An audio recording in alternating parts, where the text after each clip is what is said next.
여러분 안녕하십니까? 이충건 방송의 이충건입니다. 오늘은 쿠팡의 미국 뉴욕 증권시장 상장 추진 이유와 과제는 무엇인가 라는 내용을 가지고 말씀을 드리겠습니다. 한국의 아마존으로 불리는 국내 1위 온라인 유통업체인 쿠팡이 뉴욕 증권거래소에 상장하기 위해서 미국 증권거래위원회에 신고서를 제출했습니다. 뉴욕 증시에 국내 기업이 직상장하는 것은 쿠팡이 처음입니다. 월스트리트 저널은 2014년 중국의 알리바바 그룹 이후 최대 규모의 외국 회사 기업 공개라며 기업 가치를 500억 달러, 약 55조 4천억 원으로 추정했습니다. 종목 코드는 CPNG로 신청했으며 빠르면 오늘 3월 상장이 예상됩니다. 쿠팡이 뉴욕행을 선택한 근본적 이유는 기업 가치를 보다 높게 평가받기 위해서로 보입니다. 국내 유통 1위 기업 이마트는 시가총액이 5조 원에도 못 미치는 반면에 쿠팡은 뉴욕 증시에서 10배 높은 평가를 받을 수 있다는 전망입니다. 쿠팡이 글로벌 무대에서 각광받는 것은 좋은 일입니다. 하지만 이러한 성장 가능성이 높은 기업이 우리나라 대신 미국을 택한 배경을 보면 아쉬움을 질 수가 없습니다. 국내 1호 유니콘 기업이 미국에 상장하는 것은 씁쓸한 뒷맛을 남기고 있습니다. 유니콘 기업은 기업 가치가 10억 달러 이상이고 창업한 지 10년 이하인 비상장 스타트업 기업을 말합니다. 쿠팡의 지주회사인 쿠팡 LLC는 미국 델라웨어에 본사를 두고 있는 미국 법인으로 이번 상장을 위해서 사명을 주식회사 쿠팡 INC로 바꾸었습니다. 쿠팡은 기업 공개와는 별도로 글로벌 투자은행으로부터 무담보 대출 방식으로 약 10억 달러 규모의 대출도 받을 예정입니다. 쿠팡은 미국 증시로 향하긴 했지만은 나스닥이 아닌 뉴욕 증권거래소를 택했습니다. 뉴욕 증권거래소는 세계 최대 규모 증권거래소로 꼽힙니다. 그만큼 상장 요건인 나스닥보다 까다롭습니다. 나스닥에는 구글과 아마존 등 기술 기업들이 주로 상장했습니다. 당장 이익을 내지 않아도 미래 성장 가치를 보는 나스닥이 뉴욕 증권거래소보다는 상대적으로 진입 장벽이 낮습니다. 상장 폐지 권한까지 갖고 있는 뉴욕 증권거래소를 택한 것은 쿠팡의 철저한 계산과 자신감이 깔려 있다는 평가입니다. 코스피가 3,000선을 돌파했지만 국내 증시는 그만큼 저평가되어 있다고 할 수가 있습니다. 주가 수익 비율 즉 퍼가 15배 수준으로 24배 정도인 미국, 일본에 비해서 크게 낮습니다. 국내 증시가 이처럼 저평가된 이유는 자금력이나 세제, 배당, 규제 등 여러 가지를 꼽을 수가 있습니다. 쿠팡은 작년 말 기준 41억 1,800만 달러, 약 4조 5,500억 원에 이르는 누적 적자를 기록하고 있습니다. 적자 기업이 국내에서 상장할 수는 있지만 심사 기준이 워낙 까다롭기 때문에 아예 미국행을 선택한 것으로 보입니다. 우리나라에서는 쿠팡 같은 만년 적자 기업의 상장이 사실상 어렵습니다.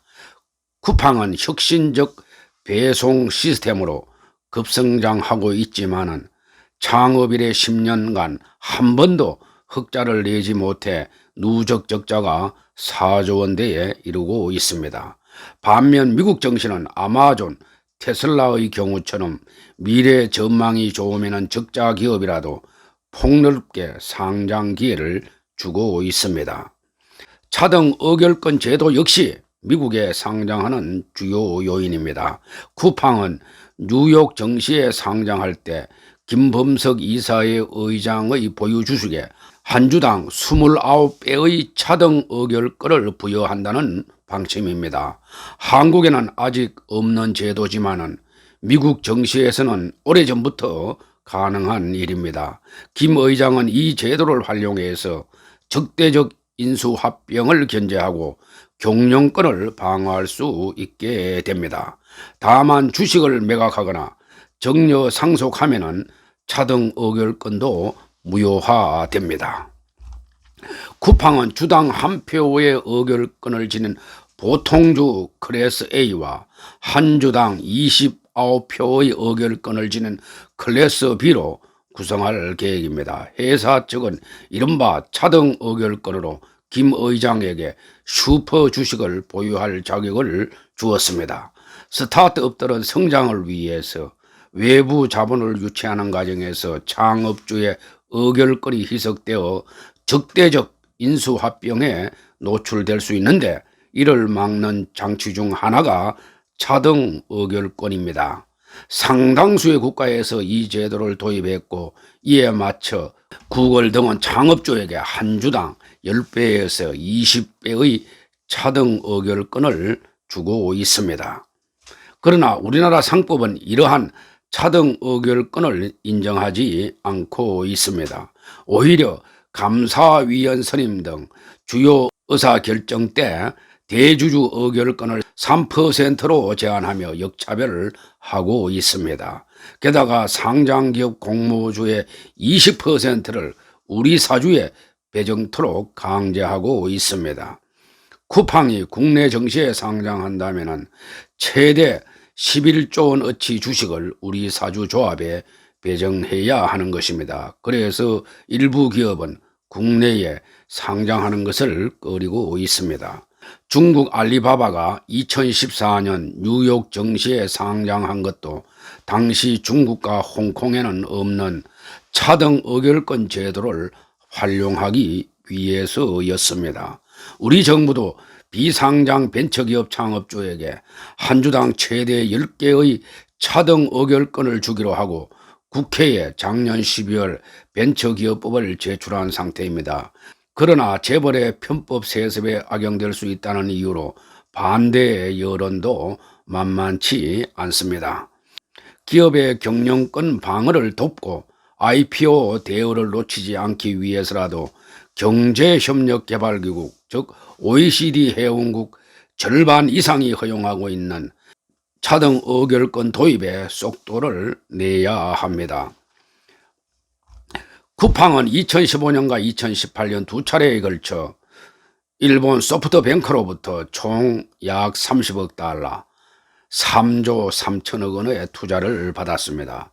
이 자금으로 국내에 150개 이상의 물류센터를 짓고 지속적인 투자를 해왔으나 쿠팡 2차와 로켓프레시 등 신사업 확대와 추가 물류 투자 등에 필요한 새로운 자금 확보가 절실한 상황입니다. 쿠팡은 매출의 규모 면에서는 성장을 지속하고 있지만 초기 대규모 투자로 인하여 아직 영업이익을 내지 못하고 있습니다. 지난해 매출은 약 119억 6,733만 달러, 즉 약 13조 2,500억 원으로 전년 대비 91% 증가했으나 영업 손실이 5억 2,773만 달러, 즉 5,805억 원을 기록했습니다. 그러나 영업 손실 규모가 크게 감소하고 있는 추세이며 코로나19 대유행으로 온라인 이커머스 시장에서 폭발적 성장을 하고 있는 쿠팡에 대해서 뉴욕 현지 투자자들의 관심이 큰 것으로 알려졌습니다. 쿠팡의 미국 정시 상장 소식으로 쿠팡 관련 업체들도 설 연휴가 끝난 첫날 주가가 급등하는 등 크게 들썩였습니다. 쿠팡의 물류 전담 운송사인 동방은 이날 상한가인 9,970원으로 거래를 마감했고, 쿠팡의 물류 및 창고 업무 제휴를 맡은 KCTC 역시 6,150원으로 거래를 마치며 상한가를 기록했습니다. 쿠팡이 출시한 OTT, 즉 온라인 동영상 서비스인 쿠팡 플레이의 컨텐츠를 공급하는 KTH도 상한가를 기록했고, 심지어 택배와 관련해서 골판지 수요가 늘어날 것이라는 기대감에 제지회사 대형 포장도 상한가로 거래를 마쳤습니다. 쿠팡은 뉴욕 증시 상장 신청서에 사업장 소재지인 한국 법규의 적용을 받음에 따라 비용과 벌칙을 부과받을 수 있다는 점을 리스크 항목으로 명시했습니다. 한국에서는 사업하는 것 자체가 잠재적 리스크라는 것입니다. 기업 활동과 경영권을 제약하는 규제가 개선되지 않으면 유망 기업들이 한국 증시를 떠나 해외에 상장하는 사례가 계속될 것으로 보입니다. 건칠성 중소벤처기업부 장관이 2월 16일 쿠팡의 뉴욕 증시 상장 추진과 관련해서 미국 기업이 미국에 상장한 것이라고 폄하했습니다. 그는 이날 정부 서울청사에서 가진 브리핑에서 쿠팡의 상장 추진은 한국의 토종기업이 한국에서 투자받고 성장해서 외국에 나가는 것과 조금은 다르다라면서 이렇게 말을 했습니다. 그는 중앙일보와의 추가 질문에 대해서 한국에서 사업을 하는 쿠팡 지분 100%를 가진 쿠팡 본사인 쿠팡 LLC는 미국 델라웨어주에 있다. 일본 소프트뱅크 등 외국 자본들이 투자한 회사이고 창업자인 김범석 쿠팡 이사회 의장도 미국인이다 라고 했습니다. 그는 그 회사 본사가 있는 곳에 상장을 하는 것이라고 가볍게 답을 했습니다. 그러나 그렇게 일방적으로 가소평가하는 것도 문제가 많습니다. 쿠팡은 우리나라에서 영업을 해서 본격적으로 큰 기업이라는 것을 알기를 바랍니다. 우리나라 재계에서도 경영권 방어 장치를 만들어 달라고 줄기차게 요청하고 있지만은 정치권과 정부는 묵묵부답이었습니다. 일부 인사들은 차등 의결권이나 신주 인수 선택권 등을 기업에 대한 특혜로 호도했고, 여권은 오히려 기업을 때리면 표가 된다는 계산 아래 기업규제 3법 등으로 족쇄를 채우기에 바빴습니다. 문정부와 여당은 기업 옥죄기 관련 규제를 새로 만들었습니다.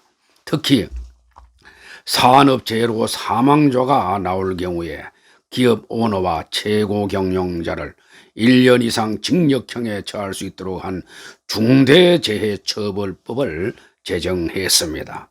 또 감사위원 선임 시에 대주주 의결권 3% 제한은 전 세계에서 유례를 찾아볼 수가 없습니다. 정부와 국회는 쿠팡의 뉴욕행을 계기로 투기자본에 맞설 장치를 법제화하고 규제 3법도 가감히 수술대에 올려야 합니다. 기업을 적대시하는 정책이 계속된다면 성장은 물론이고 생산시설의 해외 이탈도 더욱 빨라질 것입니다.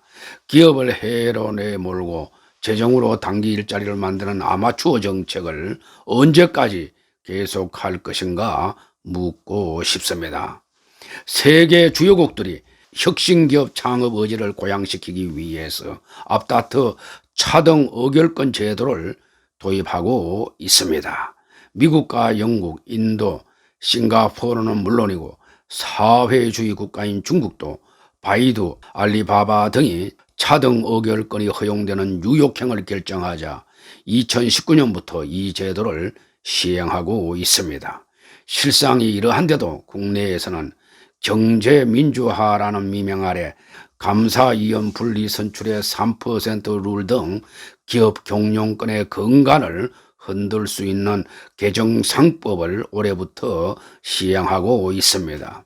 이에 따라 3월 정기주주총회를 앞두고 이 영향을 받는 200여 개 상장사가 혹시 모를 적대 세력의 공격에 대비해서 우호 지분 단속에 나서는 등 노심초사하고 있습니다. 정부와 금융당국은 쿠팡과 같은 우리나라 유니콘 기업의 해외 상장을 평가절하하거나 축하만 하며 손을 놓고 있어서는 안 됩니다. 정부와 여당은 기업들이 경영에만 전념할 수 있도록 차등 의결권을 포함한 다양한 경영권 보호장치 제도를 마련해야 합니다. 이를 외면했다가는 이미 거세진 기업들의 탈한국을 더욱 가속화할 뿐입니다. 세계 각국이 기업 유치의 현안인데 우리나라처럼 기업을 내쫓는 나라가 어디에 또 있을까 생각해 봐야 할 때입니다. 오늘 방송은 여기서 마치겠습니다. 제 영상이 도움이 되셨으면 동영상 아래 구독과 좋아요, 알람 설정을 하시기 바랍니다. 더 좋은 방송으로 보답하겠습니다. 감사합니다.